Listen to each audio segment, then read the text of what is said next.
संहारम् एकबिल्वं शिवार्पणम् त्रिशाखैर्बिल्वपत्रैश्च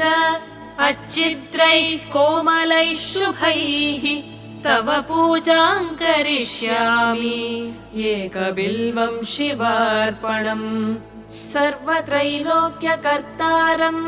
सर्वत्रैलोक्यपालनम् सर्वत्रैलोक्यहर्तारम् एकबिल्वं शिवार्पणम् नागाधिराजवलयम् नागहारेण भूषितम्